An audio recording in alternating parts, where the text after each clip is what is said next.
Témoignage du monde sous-marin. La dernière fois j'ai expliqué comment mon grand-père au village m'a initié à la sorcellerie inconscient au village natal, alors que je n'avais que 5 ans. En conséquence j'ai commencé à rêver de rêves lucides, dans laquelle je travaillais pour lui dans la forêt. Tout le jour la nuit je me voyais dans la forêt en train de travailler mais je ne comprenais pas tout ceci. À vrai dire, mon grand-père m'utilisait pour lui la nuit dans la sorcellerie inconscient. Étant donné que j'étais un sorcière inconscient, le diable entreprit de me rapprocher de lui, en me connectant une déesse du monde des eaux, au nom de Mathilde, une femme de monde sous-marin qui était ma femme et venait me visiter physiquement à la surface de la terre. Ce fut lorsque ma femme fut informée par les villageois qu'ils me voyaient avec une femme inconnue au village qu'il y eut altercation entre ma femme de la terre et ma femme spirituelle de la mer.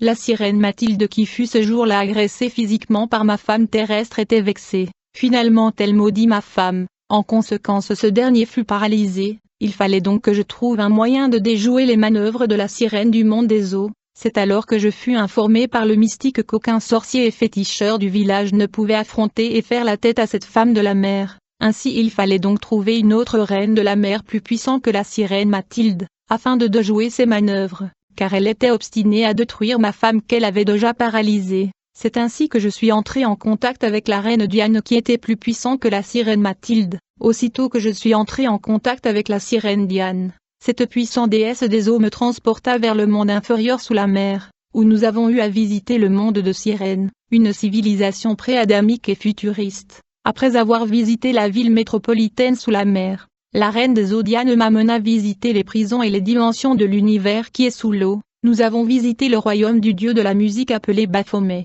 Ce démon de la musique était hybride, je veux dire son partie inférieure était humanoïde mais sa tête était celui d'un chèvre. Au cours de la conversation entre la reine Diane et le dieu Baphomet, ces êtres surnaturels me firent comprendre que toutes les célébrités qui opèrent dans l'industrie de la musique, ont convenu d'adhérer aux pratiques homosexualité, puis le dieu de la musique nous emmena visiter une installation pénitentiaire dans son royaume, dans lequel étaient incarcérés les musiciens et célébrités qui ont failli de garder le terme et conditions de pacte qu'ils ont signé. Ces musiciens et célébrités qui avaient enfreint la loi étaient frappés de mort prématurée sur la terre. En conséquence leur esprit était emmené en captivité et incarcéré en prison dans la dimension du roi Baphomet qui est le dieu de la musique. Ainsi au cours de cette visite, Baphomet nous montra un musicien qui avait convenu de pratiquer l'homosexualité, comme d'autres célébrités dans l'industrie mondiale de la musique, mais aussitôt qu'il est devenu populaire il refusa de se livrer aux pratiques homosexuelles. En raison de ceci, il fut frappé par la mort prématurée et il atterrit en captivité dans ce prison dans ce monde du roi Baphomet.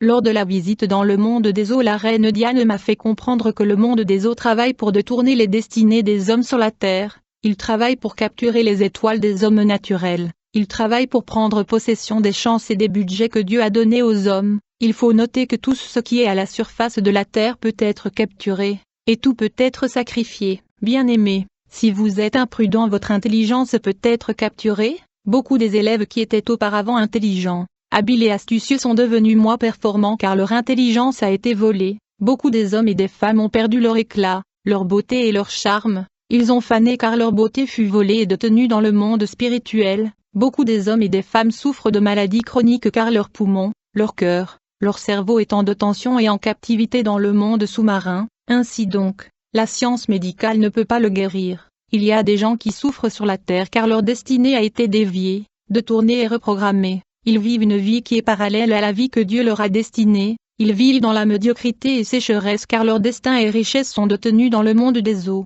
En effet, au cours de notre visite dans le monde inférieur sous la mer, la sirène des eaux la reine Diane me montra les destinées et les étoiles des hommes vivant sur la terre. Ces destinées et étoiles étaient capturées et détenues. Vu que leurs richesses et étoiles sont capturées ils sont voués à la pauvreté, sécheresse et mendicité, car ils sont captifs dans le monde des eaux. Beaucoup de mariages sont détenus en captivité dans le monde sous-marin, beaucoup des hommes et des femmes sont détournés de leur trajet et chemin tracé par Dieu. La Bible dit, « Il est un mal que j'ai vu sous le soleil, comme une erreur provenant de celui qui gouverne. La folie occupe des postes très élevés, et des riches sont assis dans l'abaissement. J'ai vu des esclaves sur des chevaux et des princes marchant sur terre comme des esclaves. Celui qui creuse une fosse y tombera et celui qui renverse une muraille sera mordu par un serpent. » Frères et sœurs, le monde inférieur de Sirène est le nom numéro 1 de destin et destinée des hommes. Le monde sous-marin travaille dans le but d'empêcher les hommes et les femmes à la surface de la terre d'accomplir le destin que Dieu a placé devant eux. Les destins de beaucoup des hommes et des femmes ont été échangés.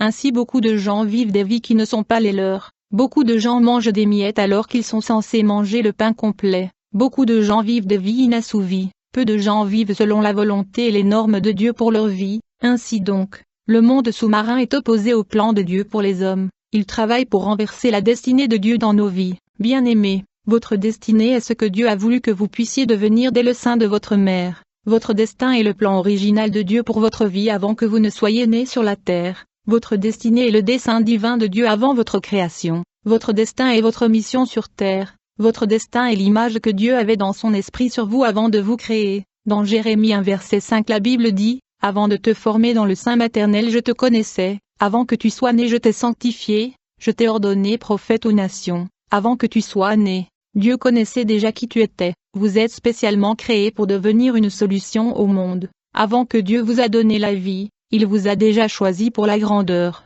Vous n'êtes pas né par erreur mais par la volonté divine de Dieu. Vous pourriez être inutile aux yeux des hommes mais vous êtes utile aux yeux de Dieu. Vous avez peut-être été rejeté par les hommes mais vous avez de la valeur aux yeux de Dieu. Le monde sous-marin remplace les aspirations par la frustration. Ils peuvent remplacer votre élévation par la descente. Ils échangent des progrès avec la stagnation. Ils échangent la supériorité avec l'infériorité. Ils peuvent échanger la vie contre la mort. Quand je parle de la mort, ce n'est pas seulement la mort physique, mais ce peut être la mort financière, la mort maritale, la mort académique, la mort de santé. Ils échangent la lumière avec les ténèbres, la santé contre la maladie. Ils peuvent échanger votre prospérité avec la pauvreté, la vigilance avec l'ignorance. Ils peuvent échanger votre sagesse avec la folie. Ils peuvent échanger votre satisfaction avec la frustration. Ils peuvent échanger votre attention avec la distraction. Étant un voyageur interdimensionnel, je voyageais non seulement dans le monde sous-marin mais aussi dans le monde cosmique.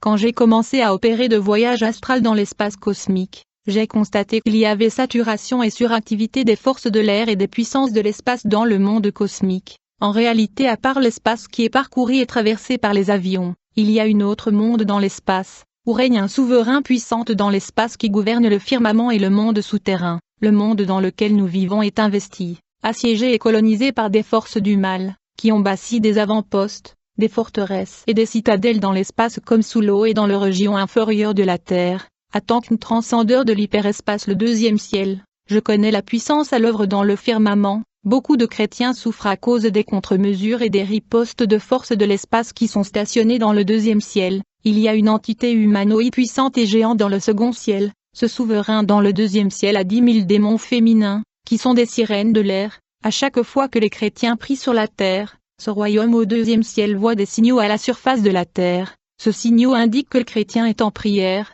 Aussitôt que les princes et les sirènes de l'air remarquent qu'un chrétien prie à la surface de la terre, ils vont descendre plus précisément là où le signal de la prière est en train de clignoter, afin d'identifier la personne qui prie, dans le but de tenter de bloquer cette prière et causer l'affliction aux chrétiens qui prient. Le souverain qui est le prince de l'air dans le deuxième ciel est farouchement opposé à la prière et aux chrétiens qui fait monter les prières dans le ciel. Raison pour laquelle je conseille aux enfants de Dieu de se couvrir avec le sang de Jésus quand ils commencent la prière. La Bible nous parle de ce souverain et prince de l'air qui domine et gouverne dans le firmament. Il me dit, Daniel, ne crains rien, car dès le premier jour où tu as eu à cœur de comprendre et de t'humilier devant ton Dieu, tes paroles ont été entendues, et c'est à cause de tes paroles que je viens. Mais le chef du royaume de Perse m'a résisté 21 jours, mais voici, Michaël, l'un des principaux chefs est venu à mon secours, et je suis demeuré là auprès des rois de Perse.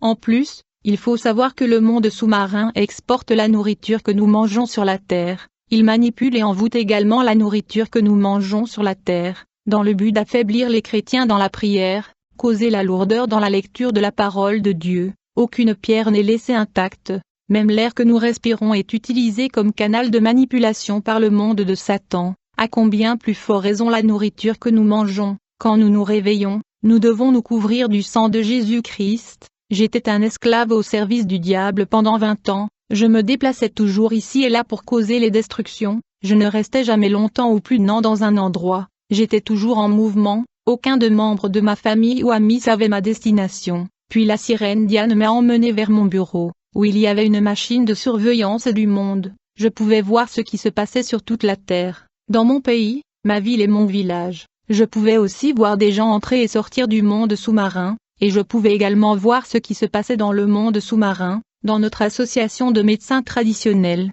nous avions un groupe appelé le Grand 5, la plupart de ses collègues sont morts. Mais le type d'opération qu'on menait consistait à combattre les méfaits et sortilèges sorcières dans le village. On opérait comme de principautés protecteurs du village face aux sorciers. Personne ne pouvait nous éclipser. Je pouvais surveiller et scanner tout un village pour localiser la présence et activité sorcellérique. Deux fois nous étions forcés d'abattre et d'éliminer les sorciers qui étaient obstinés à perpétrer leur envoûtement et sortilèges. Pour cela, j'étais bien équipé avec des munitions, des outils de détection. En gros, notre rôle dans le village consistait à combattre la sorcellerie et les sorciers.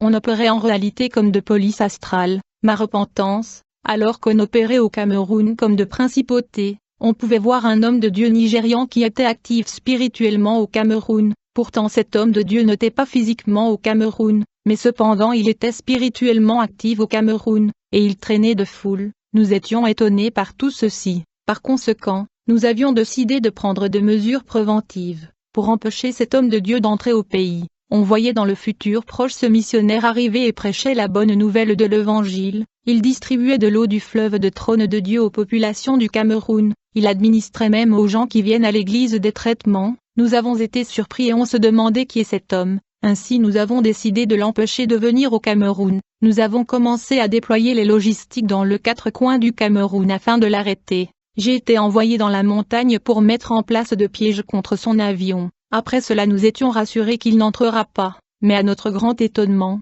nous avons vu les publicités de reniement de cet homme au pays. Nous avons décidé de venir tester son pouvoir. Je fus donc envoyé par les groupes de charlatans et herbalistes avec la commission d'affliger cet homme de Dieu. Et ils attendaient impatiemment le rapport. Je suis venu avec bravure contre cet homme parce que je savais qu'il était dans notre terrain et il ne réussira pas. Je suis venu avec le pouvoir traditionnel et l'énergie du monde des eaux. D'abord je suis allé à mon sanctuaire dans le village de Moya. Une fois que j'ai fini de faire de formules incantatoires, j'ai pris le vélo, et j'ai conduisé pour venir à l'église et attaquer l'homme de Dieu. Mais en cours de route dans la direction entre le village de Moya et le village d'Ambomaka j'ai eu un accident. Pourtant la route était en bon état. En fait un bus me cogna par derrière et j'ai crié. Comme résultat un grevier pénétra ma main. C'était grave car j'étais blessé sévèrement. Pendant que je souffrais ce blessure j'avais constaté que j'étais abandonné par mes collègues dans cette tentative d'essayer de combattre le missionnaire. Comme j'avais failli dans ce mission de destruction, 2 autres charlatans ont pris la relève et ont lancé l'assaut contre l'homme de Dieu.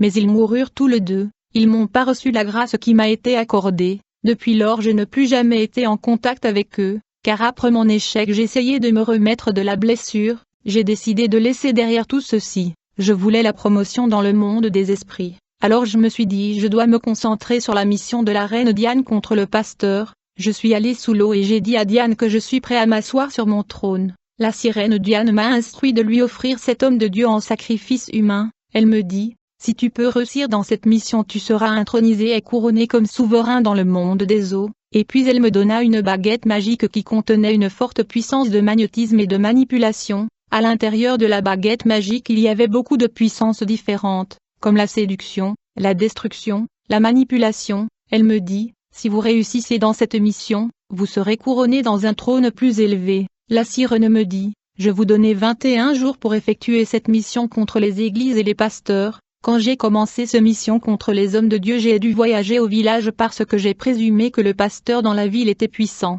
À vrai dire j'avais peur des pasteurs, car 2 de mes collègues charlatans étaient morts à cause du combat qu'ils menaient contre le missionnaire nigérian. Quand je suis arrivé dans une église du village, je suis entré dans cette église physiquement pour confronter le pasteur, pour envoûter l'homme de Dieu. En premier lieu il faut que ce dernier soit dans un état d'instabilité mentale émotionnelle. Il fallait donc le faire peur pour créer le déséquilibre émotionnel, car la séduction, le doute et la peur sont des armes de Satan. Quand je suis entré dans cette église, j'étais dans ma tenue et masque traditionnel, et j'avais appliqué une huile mystique. En conséquence la fumée sortait de mon corps. Ainsi, dès que je suis entré dans l'église il y avait beaucoup de fumée. Je pensais que les chrétiens allaient me combattre spirituellement, mais à ma grande surprise, ces chrétiens m'ont saisi et m'ont terrassé au sol. Ils ont enlevé ma ceinture défensive, mes chaînes de puissance, ils me laissent repartir comme ça, mais j'avais décidé de ne pas abandonner, j'étais déterminé. et donc je suis allé au village de Moya, et je suis entré dans une église, les gens n'étaient pas nombreux, sans tarder je me suis précipité vers le pasteur, et je mis ma mouchoir sur sa tête, sans tarder les membres de cette église m'ont saisi. Ils voulaient me brutaliser, mais le pasteur est intervenu, enfin il me laisse repartir. Quand j'ai quitté cette église je les ai promus la revanche. Plus tard j'ai vu une affiche d'une réunion évangélique dans le village, où de nombreux pasteurs étaient censés y assister. Je me suis dit, ceci est une occasion pour moi d'attraper beaucoup de pasteurs à la fois. En effet je devais détruire 7 pasteurs pour monter de niveau et être couronné dans le monde des eaux. La croisade était supposée commencer à 19 heures, mais ce jour je suis venu bien avant, j'y suis allé là à 15 heures. Et je fais des cercles dans cet endroit avec la puissance magnétique de confusion et manipulation, et j'ai aspergé la poudre tétradramaton de destruction dans le lieu où devait avoir lieu ce rassemblement. Ce poudre devait neutraliser ces hommes car c'était fatal. Je pensais qu'ils n'échapperont pas à cette embuscade, ils étaient cuits. Mais ce fut dans cette mission que j'ai réalisé que le pasteur était la plus grande force sur la terre. En effet, un être humain ordinaire et naturel ne pouvait pas franchir et traverser ce poudre appelé tétradramaton et vivre. Il serait mort, mais à ma grande surprise ce pasteur n'ont pas été affectés par la puissance de destruction que j'avais déployée, ils étaient comme blindés. Alors que cette réunion évangélique continuait, j'ai décidé de rentrer chez moi et de mettre mon masque et tenue traditionnelle. Ceci était le tenue de combat, puis je suis allé dans le bois. Tous les jeunes consomment de la drogue, je les ai achetés de la drogue et du whisky, je les ai payés afin qu'ils puissent m'aider à perturber cette réunion évangélique. J'ai donc rassemblé des jeunes au village et je leur ai acheté de la drogue. Je les ai emmenés à l'église pour que nous puissions causer du désordre. Alors qu'on se dirigeait vers la croisade d'évangélisation, une population d'environ 100 personnes qui étaient des jeunes drogués m'accompagnaient. J'étais habillé avec la tenue traditionnelle et le masque.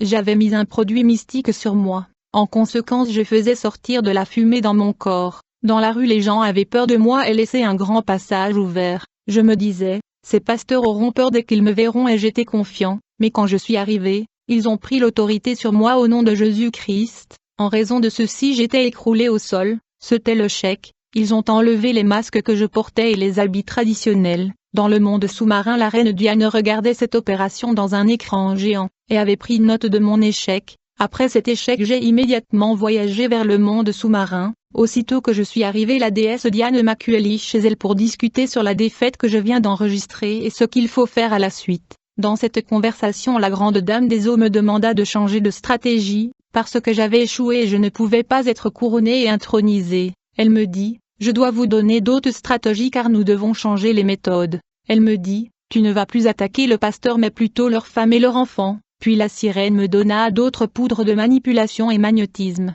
Ensuite, Diane me demanda de prendre part à un séminaire contre les pasteurs, qui devait avoir lieu dans le monde sous-marin. Cette convention sous la mer fut assistée par beaucoup de délégués et des représentants du monde mystique venus de par le monde. Cet rassemblement était convoqué dans le cadre de la guerre contre les églises et la destruction de pasteurs. Ainsi nous avons appris des nouvelles stratégies contre les hommes de Dieu, et nous avons identifié leurs vulnérabilités et leurs points faibles. En effet, les femmes et les enfants de pasteurs étaient identifiés comme étant le point sensible et stratégique dans le cadre de la destruction des églises et des hommes de Dieu. Nous avons appris à rendre les femmes de pasteurs des épines sur la chair de leur mari afin qu'elles se querellent en tout moment. Nous avons appris à manipuler et influencer les femmes de pasteurs à qu'elles insultent leur mari et les poussent à la distraction. En plus de cela, il fallait rendre les enfants des pasteurs têtus. Si vous êtes une femme d'un pasteur ou un enfant d'un pasteur, vous êtes une cible potentielle et stratégique. Le royaume sous-marin a remarqué que les pasteurs sont forts, ils ne peuvent pas les attaquer directement,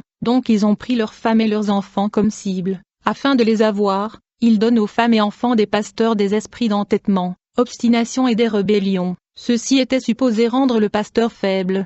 Par conséquent, ils seront capturés, parce que ces pasteurs sont comme des commandants dans le monde spirituel. Étant donné que j'avais failli dans ma mission de destruction de pasteurs, je ne pouvais pas être couronné dans le monde sous-marin. Alors une fois que la convention contre les églises avait pris fin, je suis retourné sur la terre. Quand je suis revenu du monde des eaux, je marchais dans la rue, quand j'ai rencontré un docteur du village qui me connaissait très bien, mais j'ai remarqué qu'il avait peur de moi. Il m'a dit qu'il m'a accueilli comme un fantôme. Je ne comprenais pas ce qu'il voulait dire, mais plus on parlait il réalisait que je n'étais pas un fantôme. Il me dit, nous venons de célébrer ta mort parmi le médecin indigène et l'herbaliste du village. Tout le monde au village sait que tu es mort. Quand j'ai rentré chez moi en cours de route, un villageois qui me connaissait se mit à fuir quand il m'a vu. Quand j'arrive à la maison et j'entre chez moi, j'ai vu ma femme qui fuyait loin de moi. Quand mes enfants m'ont vu, ils ont aussi couru loin de moi, mais j'ai remarqué que ma femme vivait avec un autre homme. J'ai été choquée et déçue. Elle me dit: on m'avait dit que vous êtes morte, alors je devais me trouver un autre homme. Comme je ne pouvais plus vivre avec cette femme qui était attachée à un autre homme, j'ai dû trouver une autre femme. Mais ma femme spirituelle Diane a commencé à l'attaquer. Diane venait l'opprimer. Diane ne voulait pas que je puisse me marier. Alors elle venait dans le rêve pour affliger ma nouvelle femme. Un jour ma copine me dit: pourquoi est-ce qu'une femme qui prétend être votre femme m'attaque régulièrement en songe? Es-tu mariée à une autre femme? Elle me dit: cette femme vient en rêve me dire que vous êtes son mari. Ainsi, j'ai remarqué que chaque matin ma copine se réveillait en colère. Parfois elle me disait: une femme me rend visite dans le rêve et me menace et me dit: si tu oses avoir un enfant avec mon mari, je viendrai chercher le bébé et je veux manger. Il faut noter que les sirènes mangent des bébés. Ma femme me dit: j'ai averti cette femme qui vient me menacer dans le rêve que j'ai en moi Jésus-Christ et je ne mourrai pas. Par contre c'est elle qui va la payer. Au fur et à mesure que je vivais avec ma nouvelle femme, la sirène Diane venait maintenant physiquement pour menacer ma femme car elle ne voulait pas que je sois avec une femme de la terre. Quelques jours plus tard ma femme me dit: il me semble que je suis ta femme dans la journée mais la nuit tu as une autre femme. À ce moment j'avais besoin de délivrance parce que les choses étaient devenues dures, et je ne vivais pas la vie normale. Ainsi donc, je voulais venir à l'homme de Dieu, mais je pensais qu'il me reconnaîtrait parce que je suis l'une des personnes qui le combattaient. Mais quand je suis venue tout s'est bien passé. L'homme de Dieu pria pour moi et je t'ai délivré.